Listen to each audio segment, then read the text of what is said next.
അതിനിർമ്മലന്മാരെ ചുമലിലെടുത്തുടൻ തരണി സുതനികടഭുവി കൊണ്ടുചെന്നീടിനേൻ.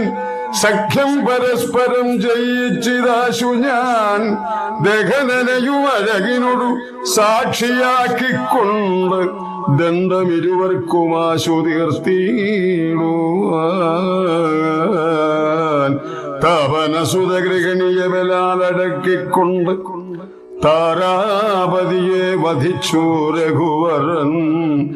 ദിവസകരതനയനു കൊടുത്തിരു രാജ്യവും ദേവിയെ ആരാഞ്ഞു കാണുവാൻ കവീന്ദ്രനും പ്ലവകകുല പരിവൃഢരെ നാലുദിക്കിങ്കലും പ്രത്യേകമേകൈക ലക്ഷം നിയോഗിച്ചാൻ. അതുപൊഴുതു രഘുപതിയും അലിവൊടരികെ